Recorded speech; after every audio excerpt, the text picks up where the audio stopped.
Assalamualaikum warahmatullahi wabarakatuh. Welcome back again on my YouTube channel Learning English with Mr. Fauzi. Okay, let's focus on the new material about the adjectives in the 7th grade student at junior high school. Oke, hari ini kita akan belajar mengenai adjective atau dinamakan sebagai kata sifat. Ini merupakan pelajaran yang sangat penting sekali untuk dipelajari oleh anak-anak kelas 7, khususnya di semester 2 masa pandemik.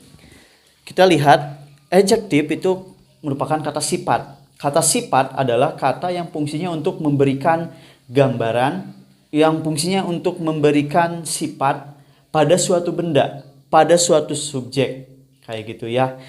Nah, di sini the adjective kata sifat terbagi atas 3 fungsi, ya. Yang pertama, fungsinya menerangkan subjek. Yang kedua, menerangkan benda. Yang ketiga yaitu fungsinya membentuk kata keterangan. Jadi asalnya kata sifat bisa dibentuk jadi kata keterangan dengan rumus seperti berikut gitu ya. Kita lihat fungsi yang pertama, kata sifat fungsi yang pertama yaitu menerangkan subjek. Ya, contohnya di sini I am smart. I am smart. I am smart. Saya pintar. I am smart. Saya pintar. Mana kata sifatnya? Kata sifatnya ya tentu saja ini smart. Smart itu adalah pintar artinya. Fungsinya ya memberikan sifat gitu ya. Kalau misalnya kalian mau memberikan sifat pada seseorang, pada benda, pada binatang, ya tentu saja kalian bisa gitu ya. Contohnya binatang itu indah kayak gitu kan.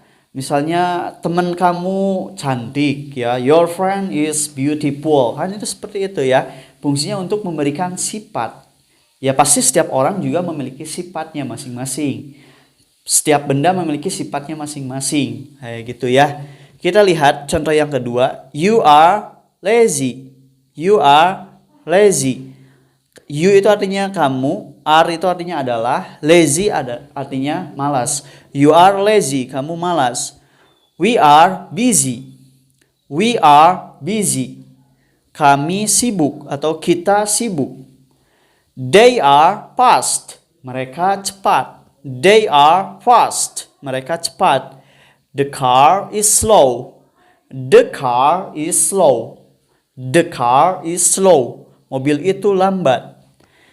Fungsi yang kedua yaitu untuk menerangkan benda. Yang perlu kalian ingat, yang perlu kalian perhatikan, you should focus on the material about to explain the noun. Fungsinya itu untuk menerangkan benda kan. Nah, ada 2 pengertian yang harus kalian ingat, bahwa untuk membentuk suatu kata sifat dan kata benda, kalian harus ingat menerangkan dan diterangkan. Pola MD dan pola DM. Kalian harus ingat ya. Pola MD dan pola DM. M itu artinya menerangkan, D itu artinya diterangkan. Kalau menerangkan itu apa? Berarti kata sifat ya. Kalau menerangkan itu berarti artinya ini kata sifat. Kalau diterangkan itu artinya kata benda. Nah, yang perlu kalian ketahui dalam pola di sini ya sudah saya berikan ya, pola MD dan DM. Nah, kalian harus tahu ya pola DM dan MD dalam bahasa Indonesia, baik itu dalam bahasa Indonesia maupun di bahasa Inggris gitu ya. Di dalam bahasa Inggris itu polanya MD.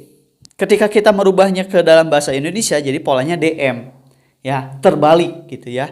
Karena memang seperti itu ya. Karena kata sifat dalam bahasa Inggris itu diletakkan sebelum dari kata benda. Contohnya di sini, smart student, murid pintar.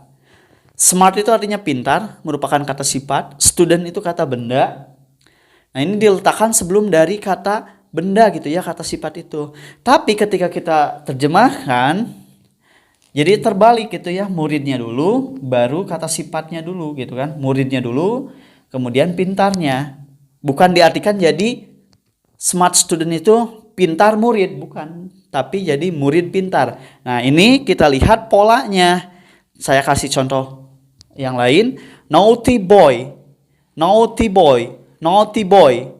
Ini pola MD. M-nya itu merupakan menerangkan, itu kata sifat ya.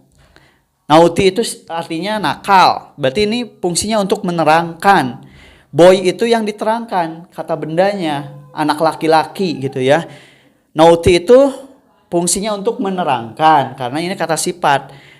Menerangkan kata benda. Ini boy-nya itu yang diterangkan, kayak gitu kan. Pola MD, menerangkan yang diterangkan, gitu kan.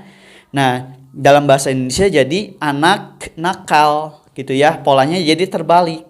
Anaknya itu yang diterangkan, nakalnya itu fungsinya untuk menerangkan bahwa si anak ini merupakan nakal gitu ya. Polanya terbalik ya. Jadi jangan sampai kalau misalnya ada kata naughty boy, bukan artinya naughty itu nakal, kemudian boy itu laki-laki. Jadi jadi nakal laki-laki. Nakal anak laki-laki gitu kan. Nakal anak laki-laki. Jadi harus diubah polanya gitu ya. Jadi pola DM, anak nakal. Kemudian contoh yang lain, beautiful girl. Beautiful itu artinya cantik, girl itu artinya gadis. Jadi ubah polanya, yang ini dulu diterjemahkan baru yang ini gitu ya. Kalau misalnya kita terjemahkan dalam bahasa Indonesia. Girl itu gadis, beautiful itu cantik. Jadi gadis cantik, polanya berubah. Ya. Oke, untuk fungsi yang ketiga yaitu membentuk kata keterangan. Kata keterangan dalam bahasa Indonesia itu fungsinya ya untuk memberikan keterangan. Misalnya kita sudah belajar bahwa kata keterangan itu terbagi atas beberapa dalam bahasa Indonesia. Misalnya keterangan waktu, keterangan tempat, cara, the manner, situasi, kondisi gitu kan. Nah, di sini membentuk kata keterangan the manner gitu ya. The adverb of manner, kata keterangan cara.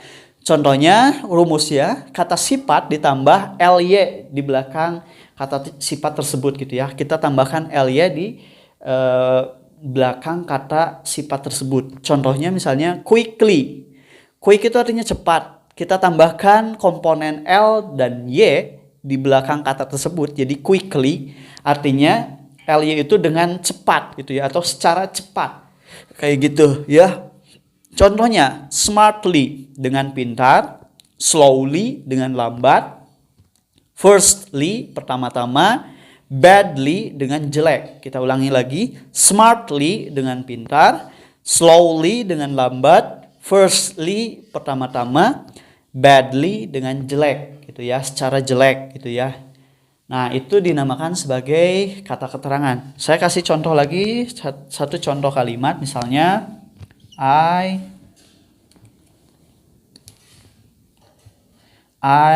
run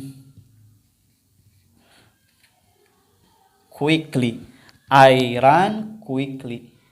I itu artinya ini subjek, run itu predikat, quickly itu keterangan gitu kan. Kalau dalam bahasa Indonesia polanya seperti ini kan.